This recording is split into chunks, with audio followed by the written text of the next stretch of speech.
ಐತಿಹಾಸಿಕ ಗೆಲುವಿಗಾಗಿ ದೆಹಲಿ ಜನರನ್ನ ಅಭಿನಂದಿಸಿದ್ದಾರೆ ಪ್ರಧಾನಿ ಮೋದಿ ಅವರು. ಪ್ರಧಾನಿ ಮೋದಿ ಅವರು ಎಕ್ಸ್ ಖಾತೆಯಲ್ಲಿ ತಮ್ಮ ಅಭಿಪ್ರಾಯವನ್ನ ಹಂಚಿಕೊಂಡಿದ್ದಾರೆ. ಇಂಥ ಒಂದು ಐತಿಹಾಸಿಕ ಗೆಲುವಿಗಾಗಿ, ಭಾರತೀಯ ಜನತಾ ಪಕ್ಷವನ್ನ ಗೆಲ್ಲಿಸಿದ್ದಕ್ಕಾಗಿ ನಿಮಗೆಲ್ಲರಿಗೂ ಅನಂತ ಧನ್ಯವಾದಗಳು ಅಂತ ಹೇಳಿದ್ದಾರೆ. ಅಭಿವೃದ್ಧಿ ಗೆದ್ದಿದೆ, ಉತ್ತಮ ಆಡಳಿತ ಗೆದ್ದಿದೆ, ಐತಿಹಾಸಿಕ ಗೆಲುವಿಗೆ ದೆಹಲಿ ಜನರಿಗೆ ಅಭಿನಂದನೆಗಳು. ಬಿಜೆಪಿಗೆ ಐತಿಹಾಸಿಕ ಗೆಲುವು ಸಿಕ್ಕಿದೆ. ಇಂಥ ಗೆಲುವಿಗೆ ಕಾರಣೀಕರ್ತರಾದ ದೆಹಲಿ ಮಹಾಜನತೆಗೆ ನಮ್ಮ ಧನ್ಯವಾದಗಳು ಅಂತ ಹೇಳಿದ್ದಾರೆ. ಜನಶಕ್ತಿ ಸರ್ವೋಪರಿ. ಪ್ರಧಾನಿ ಮೋದಿ ಅವರು ಜನತಾ ಜನಾರ್ದನನಿಗೆ ತಲೆಬಾಗಿ ನಮಿಸಿದ್ದಾರೆ. ದೆಹಲಿಯ ಅಭಿವೃದ್ಧಿಗೆ, ದೆಹಲಿ ಜನರ ನೆಮ್ಮದಿಗೆ ಅವಿರತವಾಗಿ ನಾವು ಶ್ರಮಿಸುತ್ತೇವೆ ಅನ್ನುವಂಥ ವಾಗ್ದಾನವನ್ನು ಕೂಡ ಪ್ರಧಾನಿ ಮೋದಿ ಅವರು ತಮ್ಮ ಟ್ವೀಟ್ ಮೂಲಕ ತಿಳಿಸಿದ್ದಾರೆ.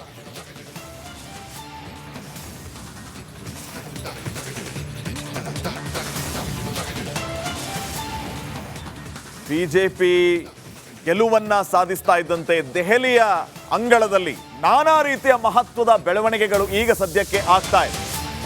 ಇದೇ ರೀತಿ ದೆಹಲಿ ಚುನಾವಣೆಯಲ್ಲಿ ಬಿಜೆಪಿ ಭರ್ಜರಿ ಜಯಬೇರಿಯನ್ನ ಬಾರಿಸಿದ ಬೆನ್ನಲ್ಲೇ ಲೆಫ್ಟಿನೆಂಟ್ ಗವರ್ನರ್ ಮಹತ್ವದ ಆದೇಶವನ್ನ ಹೊರಡಿಸಿದ್ದಾರೆ. ಸಚಿವಾಲಯಕ್ಕೆ ಬೀಗ, ಕಡತ ದಾಖಲೆ ಸಂರಕ್ಷಣೆಗೆ ಆದೇಶವನ್ನ ಹೊರಡಿಸಿದ್ದಾರೆ. ಕೂಡಲೇ ಸಚಿವಾಲಯಕ್ಕೆ ಬೀಗ ಹಾಕಿ ಕಡತ ದಾಖಲೆಗಳು ಸಂರಕ್ಷಿತವಾಗಿರಬೇಕು ಅಂತ ಹೇಳಿದ್ದಾರೆ. ಕಾಗದ ಪತ್ರಗಳು, ಡಿಜಿಟಲ್ ದಾಖಲೆ ರಕ್ಷಿಸೋದಕ್ಕೆ ಅವರು ಆದೇಶವನ್ನು ನೀಡಿದ್ದಾರೆ.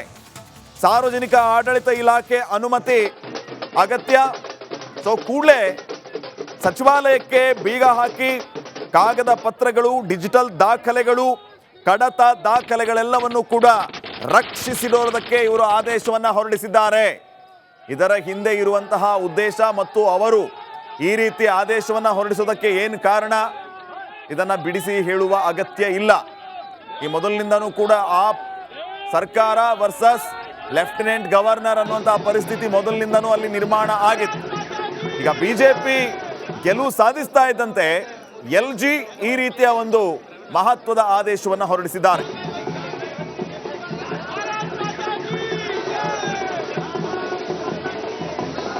ದೆಹಲಿಯಲ್ಲಿ ಬಿಜೆಪಿ ಗೆಲುವಿನ ನಂತರದಲ್ಲಿ ದೆಹಲಿಯ ಕಚೇರಿ ಏನಿದೆ, ಕಚೇರಿಯಲ್ಲಿ ಬಿಜೆಪಿ ಕಚೇರಿಯಲ್ಲಿ ಸಂಭ್ರಮಾಚರಣೆ ಹೇಗಿದೆ ಅನ್ನೋದರ ದೃಶ್ಯಾವಳಿಗಳನ್ನು ನಾನು ತೋರಿಸ್ತಾ ಹೋಗ್ತೀನಿ. ಇಲ್ಲಿ ನೋಡ್ಬೋದು, ಬ್ಯಾಂಡ್ಗಳ ಮೂಲಕ, ಅಂದರೆ ಬಿಜೆಪಿ ಕಚೇರಿಯ ಒಳಭಾಗದಲ್ಲಿ ಏನು ಬ್ಯಾಂಡ್ಗಳ ಮೂಲಕ ಸಂಭ್ರಮಾಚರಣೆ ಮಾಡ್ತಾ ಇರ್ತಕ್ಕಂಥದ್ದು. ಹಾಗೇನೆ ಏನು ಅಭ್ಯರ್ಥಿಗಳಿದ್ದಾರೆ, ಗೆಲುವನ್ನು ಸಾಧಿಸಿರ್ತಕ್ಕಂಥ ಅಭ್ಯರ್ಥಿಗಳು ಕೂಡ ಈ ಒಂದು ಸ್ಥಳಕ್ಕೆ ಬಂದು ಇಲ್ಲಿ ನೃತ್ಯವನ್ನು ಮಾಡ್ತಾ ಇರ್ತಕ್ಕಂಥದ್ದು. ನಿಜವಾಗಲೂ ಬಿಜೆಪಿಯ ಸಂಭ್ರಮಾಚರಣೆ ಮುಗಿಲು ಮುಟ್ಟಿದೆ ಅಂತಾನೆ ಹೇಳಬಹುದು. ಪ್ರಮುಖವಾಗಿ ಬಿಜೆಪಿ 27 ವರ್ಷಗಳ ನಂತರದಲ್ಲಿ ಏನು ಬಿಜೆಪಿ ತನ್ನ ಅಧಿಕಾರವನ್ನು ಪಡೆದುಕೊಂಡಂತಹ ಸಂಭ್ರಮವನ್ನ ಇಲ್ಲಿ ನೀವು ನೋಡಬಹುದು. ಬಿಜೆಪಿಯ ಕಚೇರಿಯಲ್ಲಿ ಸಂಪೂರ್ಣವಾಗಿ ಸಂಭ್ರಮ ಮನೆ ಮಾಡಿದೆ ಅಂತಾನೆ ಹೇಳಬಹುದು. ಎಲ್ಲ ವರ್ಗದ ಜನರು ಕೂಡ, ಅಂದ್ರೆ ಬಿಜೆಪಿಯ ಎಲ್ಲ ಕಾರ್ಯಕರ್ತರು ಕೂಡ ಏನು ಈ ಒಂದು ಸ್ಥಳಕ್ಕೆ ಬಂದು ಇಲ್ಲಿ ಸಂಭ್ರಮಾಚರಣೆಯನ್ನು ಮಾಡ್ತಾ ಇರ್ತಕ್ಕಂಥದ್ದು. ಸಿಹಿ ಹಂಚುವ ಮೂಲಕ, ಅದರ ಜೊತೆಗೆ ಬ್ಯಾಂಡ್ ಸೆಟ್ ಅನ್ನ ಕರೆದುಕೊಂಡು ಬಂದು ಇಲ್ಲಿ ಸಂಭ್ರಮವನ್ನ ಹಂಚಿಕೊಳ್ತಾ ಇರ್ತಕ್ಕಂಥದ್ದು. ಇದರ ಜೊತೆಗೆ ನೀವು ನೋಡಬಹುದು, ದೃಶ್ಯಾವಳಿಗಳಲ್ಲೂ ಕೂಡ ತಾವು ನೋಡಬಹುದು. ಅಂದ್ರೆ ಒಳಭಾಗದ ದೃಶ್ಯಾವಳಿಗಳು ಹೇಗಿದೆ ಅನ್ನೋದನ್ನ ನಾನು ಸಂಪೂರ್ಣವಾಗಿ ತೋರಿಸ್ತಾ ಹೋಗ್ತೀನಿ. ಇಲ್ಲಿ ಪ್ರಮುಖವಾಗಿ ಕಚೇರಿಯ, ಅಂದ್ರೆ ಬಿಜೆಪಿ ಕಚೇರಿಯ ಭಾಗದಲ್ಲಿ ಸಂಪೂರ್ಣವಾಗಿ ಮೋದಿ ಹಾಗೂ ಅಮಿತ್ ಶಾ ಕಟೌಟ್ಗಳನ್ನು ಹಾಕುವ ಮೂಲಕ ಸಂಪೂರ್ಣ ಸಿದ್ಧತೆಗಳನ್ನು ಕೂಡ ಮಾಡಿಕೊಂಡಿರ್ತಕ್ಕಂಥದ್ದು. ಇಂದು ಸಂಜೆ ಏನು ಪ್ರಧಾನಿ ನರೇಂದ್ರ ಮೋದಿ ಅವರು ಬಿಜೆಪಿ ಕಾರ್ಯಕರ್ತರನ್ನ ಉದ್ದೇಶಿಸಿ ಮಾತನಾಡಲಿರುವಂಥದ್ದು. ಹಾಗಾಗಿ ಸಂಪೂರ್ಣ ಸಿದ್ಧತೆಗಳನ್ನು ಕೂಡ ಬಿಜೆಪಿಯ, ಅಂದರೆ ರಾಜ್ಯ ಬಿಜೆಪಿಯ ದೆಹಲಿಯ ಕಚೇರಿಯಲ್ಲಿ ಮಾಡಿಕೊಂಡಿರ್ತಕ್ಕಂಥದ್ದು. ಕ್ಯಾಮ್ರಾ ಪರ್ಸನ್ ಪ್ರಮೋದ್ ಜೊತೆ ನಟೇಶ್ ರಾಜಣ್ಣ, ರಿಪಬ್ಲಿಕ್ ಕನ್ನಡ, ನವದೆಹಲಿ. ಸಂಭ್ರಮಾಚರಣೆಗೆ ಎಲ್ಲ ಸಿದ್ಧತೆಗಳನ್ನು ಮಾಡಿಕೊಳ್ಳಲಾಗಿದೆ. ಅಂದ್ರೆ ಸಂಜೆ ಪ್ರಧಾನಿ ನರೇಂದ್ರ ಮೋದಿ ಅವರು ಏನು ಮಾತನಾಡ್ತಾರೆ ಅದಕ್ಕೆ ಸಂಬಂಧಪಟ್ಟಂತೆ ಎಲ್ಲ ಸಿದ್ಧತೆಗಳನ್ನು ಕೂಡ ಮಾಡಿಕೊಳ್ಳಲಾಗಿರುವಂಥದ್ದು. ಪ್ರಧಾನಿ ನರೇಂದ್ರ ಮೋದಿ ಅವರು ಇಂದು ಸಂಜೆ ಏನು 7 ಗಂಟೆಗೆ ಸರಿಯಾಗಿ ಕಾರ್ಯಕರ್ತರನ್ನ ಹಾಗೂ ಎಲ್ಲರನ್ನ ಉದ್ದೇಶಿಸಿ ಮಾತನಾಡಲಿರುವಂಥದ್ದು. ಹಾಗಾಗಿ ಸಂಪೂರ್ಣ ಸಿದ್ಧತೆಯನ್ನು ಕೂಡ ಮಾಡಿಕೊಳ್ಳಲಾಗಿದೆ. ಇಲ್ಲಿ ನೋಡಬಹುದು ನೀವು ದೃಶ್ಯಾವಳಿಗಳನ್ನು ಕೂಡ, ಅಂದ್ರೆ ಎಲ್ಲರೂ ಕೂಡ ಸಂಭ್ರಮದಿಂದ ಏನು ಜಯಘೋಷವನ್ನ ಹಾಕಿ ಬಿಜೆಪಿಗೆ ಜಯವಾಗಲಿ ಎನ್ನುವಂತಹ ಮಾತನ್ನ ಕೂಡ ಹೇಳ್ತಾ ಇರ್ತಕ್ಕಂಥದ್ದು ಇಲ್ಲಿ ನೋಡ್ಬೋದು ನೀವು ದೃಶ್ಯಾವಳಿಗಳಲ್ಲಿ. ಎಲ್ಲರೂ ಕೂಡ ಅಂದ್ರೆ ಬಿಜೆಪಿಯ ಅಂಗಳದಲ್ಲಿ ದೆಹಲಿಯ ಅಂಗಳದಲ್ಲಿ ಸಂಭ್ರಮ ಮನೆ ಮಾಡಿದೆ ಎನ್ನುವಂಥದ್ದು. ಪ್ರಧಾನಿ ನರೇಂದ್ರ ಮೋದಿ ಅವರ ನೇತೃತ್ವದಲ್ಲಿ ದೆಹಲಿಯ ಮಟ್ಟದಲ್ಲಿ ಅಂದ್ರೆ 27 ವರ್ಷಗಳ ನಂತರದಲ್ಲಿ ಈ ಬಾರಿ ಸರ್ಕಾರದ ರಚನೆಗೆ ಮುಂದಾಗಿರ್ತಕ್ಕಂಥದ್ದು. ಸ್ಪಷ್ಟ ಬಹುಮತವನ್ನ ತೆಗೆದುಕೊಂಡು ಎಎಪಿಯನ್ನ ಮಣಿಸುವಂತಹ ಕೆಲಸವನ್ನ ಬಿಜೆಪಿ ಮಾಡಿರ್ತಕ್ಕಂಥದ್ದು. ಕ್ಯಾಮ್ರಾ ಪರ್ಸನ್ ಪ್ರಮೋದ್ ಜೊತೆ ಕಟೇಶ್ ರಾಜಣ್ಣ, ರಿಪಬ್ಲಿಕ್ ಕನ್ನಡ, ನವದೆಹಲಿ. ದೆಹಲಿಯಲ್ಲಿ ಅಭೂತಪೂರ್ವ ಗೆಲುವನ್ನ ಸಾಧಿಸಿರೋದು ಬಿಜೆಪಿ. ಈಗೇನಿದ್ರು ಸರ್ಕಾರ ರಚನೆಯ ಮಾತುಕತೆ. ಅಮಿತ್ ಶಾ ಅವರ ಮನೆ ಈಗ ಪವರ್ ಸೆಂಟರ್ ಆಗಿದೆ.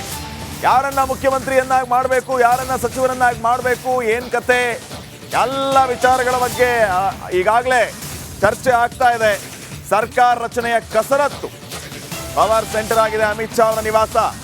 ಅಮಿತ್ ಶಾ ಅವರ ನಿವಾಸಕ್ಕೆ JP ನಡ್ಡಾ ಅವರು ಭೇಟಿಯನ್ನ ನೀಡಿದ್ದಾರೆ. ಅಮಿತ್ ಶಾ ಅವರ ನಿವಾಸಕ್ಕೆ ಪರ್ವೇಶ್ ವರ್ಮಾ ಅವರು ಆಗಮಿಸಿದ್ದಾರೆ. ಮುಂದಿನ ಮುಖ್ಯಮಂತ್ರಿ ಆಯ್ಕೆ ಸಂಬಂಧ ಮಾತುಕತೆ ನಡೀತಾ ಇದೆ. ಬರೋಬ್ಬರಿ 27 ವರ್ಷಗಳ ನಂತರ ಮತ್ತೆ ದೆಹಲಿಯಲ್ಲಿ ಕಮಲ ಅರಳಿದೆ, ಗದ್ದುಗೆಯ ಮೇಲೆ ಏರಿ ಕೂತಿದೆ. ಸೊ ಇಂಥ ದಿನವನ್ನ ಐತಿಹಾಸಿಕವನ್ನಾಗಿ ಮಾಡಬೇಕು ಅಂತ ಬಿಜೆಪಿಯ ನಾಯಕರೆಲ್ಲರೂ ಕೂಡ ಈಗಾಗಲೇ ಅಮಿತ್ ಶಾ ಅವರ ನಿವಾಸದಲ್ಲಿ ಸೇರಿದ್ದಾರೆ. ನೋಡಿ ಸಂಭ್ರಮಾಚರಣೆ ಯಾವ ರೀತಿ ಇದೆ.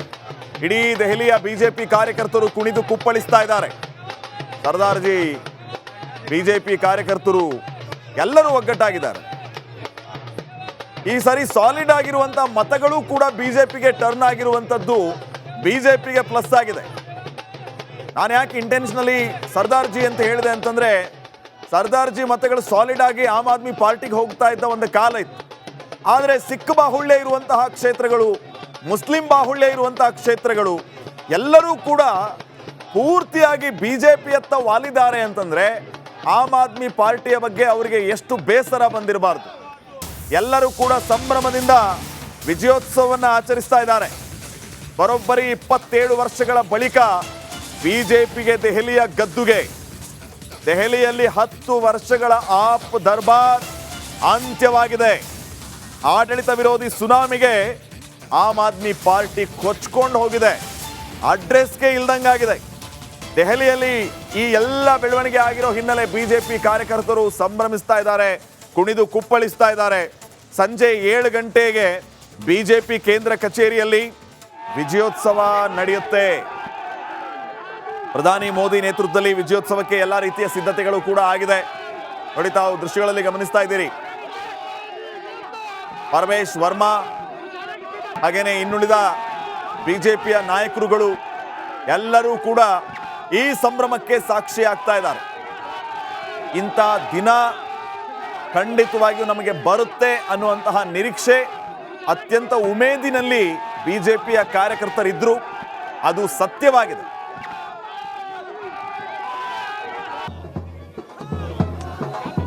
ಇಪ್ಪತ್ತೇಳು ವರ್ಷಗಳ ನಂತರದಲ್ಲಿ ರಾಷ್ಟ್ರ ರಾಜಧಾನಿ ನವದೆಹಲಿಯಲ್ಲಿ ಬಿಜೆಪಿ ತನ್ನ ಬಹುಮತವನ್ನ ಸಾಧಿಸಿ ಸರ್ಕಾರ ರಚನೆಗೆ ಮುಂದಾಗಿರುವಂಥದ್ದು. ಪ್ರಮುಖವಾಗಿ ಈಗೊಂದು ಗೆಲುವಿನ ಸಂಭ್ರಮಾಚರಣೆ ಹೇಗಿದೆ ಅನ್ನೋದರ ಸಂಪೂರ್ಣ ದೃಶ್ಯಾವಳಿಗಳನ್ನ ಬಿಜೆಪಿಯ ಅಂದ್ರೆ ರಾಜ್ಯ ಬಿಜೆಪಿಯ ಕಚೇರಿ ಏನಿದೆ ಅದರ ಮುಂಭಾಗದಿಂದ ಸಂಪೂರ್ಣ ದೃಶ್ಯಾವಳಿಗಳನ್ನ ನಾನು ತೋರಿಸ್ತಾ ಹೋಗ್ತೀನಿ. ಸಂಭ್ರಮಾಚರಣೆ ಹೇಗಿದೆ ಅನ್ನೋದನ್ನ ಬ್ಯಾಂಡ್ ನೋಡ್ಬೋದು ನೀವು.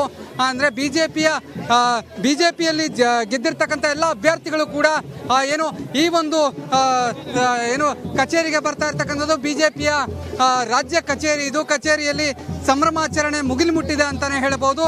ಏನು ಎಎಪಿಯನ್ನ ಸಂಪೂರ್ಣವಾಗಿ ಮಣಿಸುವ ಮೂಲಕ ಕೇಜ್ರಿವಾಲ್ ಕೂಡ ತಮ್ಮ ಬಹುಮತವನ್ನ ಕಳ್ಕೊಂಡಿದ್ದಾರೆ. ಬಿಜೆಪಿ ಏನು ದೆಹಲಿಯ ಮಟ್ಟದಲ್ಲಿ 27 ವರ್ಷಗಳ ನಂತರದಲ್ಲಿ ತನ್ನ ಬಹುಮತವನ್ನ ಸಾಧಿಸಿ ಸರ್ಕಾರ ರಚನೆಗೆ ಮುಂದಾಗ್ತಾ ಇರ್ತಕ್ಕಂಥದ್ದು. ಅಲ್ಲಿ ಸಂಭ್ರಮಾಚರಣೆ ನೋಡಬಹುದು ನೀವು. ಬಿಜೆಪಿಯ ಕಾರ್ಯಕರ್ತರು, ಬಿಜೆಪಿಯ ಅಭ್ಯರ್ಥಿಗಳು, ಈಗ ಗೆದ್ದಿರ್ತಕ್ಕಂಥ ಅಭ್ಯರ್ಥಿಗಳು ಏನಿದ್ದಾರೆ ಎಲ್ಲರೂ ಕೂಡ ಸಂಭ್ರಮಾಚರಣೆಯನ್ನ ಮಾಡ್ತಾ ಇರ್ತಕ್ಕಂಥದ್ದು. ಸಿಹಿ ಹಂಚಿ ಸಂಭ್ರಮಾಚರಣೆಯನ್ನು ಮಾಡ್ತಕ್ಕಂಥದ್ದು, ಹಾಗೇನೆ ಬಣ್ಣವನ್ನ ಎರಚಿ ಸಂಭ್ರಮವನ್ನ ತೋಡ್ಕೊಡ್ತಾ ಇರ್ತಕ್ಕಂಥದ್ದು. ಇಲ್ಲಿ ಸಂಪೂರ್ಣ ದೃಶ್ಯಾವಳಿಗಳನ್ನ ನಾನು ನಿಮಗೆ ತೋರಿಸ್ತಾ ಹೋಗ್ತೀನಿ. ಪ್ರಮುಖವಾಗಿ ಈ ಒಂದು ಚುನಾವಣೆ ಬಹಳಷ್ಟು ಜಿದ್ದಾಜಿದ್ದಿಯಲ್ಲಿ ನಡೆದಿರ್ತಕ್ಕಂಥದ್ದು. AAP ವರ್ಸಸ್ BJP ಎನ್ನುವಂತಹ ನಿಟ್ಟಿನಲ್ಲಿತ್ತು. ನಾನು ಮತ್ತೆ ದೃಶ್ಯಾವಳಿಗಳನ್ನು ತೋರಿಸ್ತಾ ಹೋಗ್ತೀನಿ. ಇಲ್ಲಿ BJPಯ ಕಚೇರಿ ಏನಿದೆ, ಕಚೇರಿ ಒಳಗಿನ ದೃಶ್ಯವನ್ನು ನಾನು ಇನ್ಸೈಡ್ ದೃಶ್ಯವನ್ನು ನಾನು ತೋರಿಸ್ತಾ ಹೋಗ್ತೀನಿ. ಸಂಭ್ರಮಾಚರಣೆಗೆ ಎಲ್ಲ ಸಿದ್ಧತೆಗಳನ್ನು ಮಾಡಿಕೊಳ್ಳಲಾಗಿದೆ. ಅಂದರೆ ಸಂಜೆ ಪ್ರಧಾನಿ ನರೇಂದ್ರ ಮೋದಿ ಅವರು ಏನು ಮಾತನಾಡ್ತಾರೆ ಅದಕ್ಕೆ ಸಂಬಂಧಪಟ್ಟಂತೆ ಎಲ್ಲ ಸಿದ್ಧತೆಗಳನ್ನು ಕೂಡ ಮಾಡಿಕೊಳ್ಳಲಾಗಿರುವಂಥದ್ದು. ಪ್ರಧಾನಿ ನರೇಂದ್ರ ಮೋದಿ ಅವರು ಇಂದು ಸಂಜೆ ಏನು 7 ಗಂಟೆಗೆ ಸರಿಯಾಗಿ ಕಾರ್ಯಕರ್ತರನ್ನ ಹಾಗೂ ಎಲ್ಲರನ್ನ ಉದ್ದೇಶಿಸಿ ಮಾತನಾಡಲಿರುವಂಥದ್ದು. ಹಾಗಾಗಿ ಸಂಪೂರ್ಣ ಸಿದ್ಧತೆಯನ್ನು ಕೂಡ ಮಾಡಿಕೊಳ್ಳಲಾಗಿದೆ. ಇಲ್ಲಿ ನೋಡ್ಬೋದು ನೀವು ದೃಶ್ಯಾವಳಿಗಳನ್ನು ಕೂಡ. ಅಂದರೆ ಎಲ್ಲರೂ ಕೂಡ ಸಂಭ್ರಮದಿಂದ ಏನು ಜಯಘೋಷವನ್ನು ಹಾಕಿ ಬಿಜೆಪಿಗೆ ಜಯವಾಗಲಿ ಎನ್ನುವಂತಹ ಮಾತನ್ನ ಕೂಡ ಹೇಳ್ತಾ ಇರ್ತಕ್ಕಂಥದ್ದು. ಇಲ್ಲಿ ನೋಡ್ಬೋದು ನೀವು ದೃಶ್ಯಾವಳಿಗಳಲ್ಲಿ ಎಲ್ಲರೂ ಕೂಡ ಅಂದರೆ ಬಿಜೆಪಿಯ ಅಂಗಳದಲ್ಲಿ ದೆಹಲಿಯ ಅಂಗಳದಲ್ಲಿ ಸಂಭ್ರಮ ಮನೆ ಮಾಡಿದೆ ಎನ್ನುವಂಥದ್ದು. ಪ್ರಧಾನಿ ನರೇಂದ್ರ ಮೋದಿ ಅವರ ನೇತೃತ್ವದಲ್ಲಿ ದೆಹಲಿಯ ಮಟ್ಟದಲ್ಲಿ ಅಂದರೆ 27 ವರ್ಷಗಳ ನಂತರದಲ್ಲಿ ಈ ಬಾರಿ ಸರ್ಕಾರದ ರಚನೆಗೆ ಮುಂದಾಗಿರ್ತಕ್ಕಂಥದ್ದು. ಸ್ಪಷ್ಟ ಬಹುಮತವನ್ನು ತೆಗೆದುಕೊಂಡು AAPಯನ್ನ ಮಣಿಸುವಂತಹ ಕೆಲಸವನ್ನ BJP ಮಾಡಿರ್ತಕ್ಕಂಥದ್ದು. ಕ್ಯಾಮ್ರಾ ಪರ್ಸನ್ ಪ್ರಮೋದ್ ಜೊತೆ ಕಟೇಶ್ ರಾಜಣ್ಣ, ರಿಪಬ್ಲಿಕ್ ಕನ್ನಡ, ನವದೆಹಲಿ.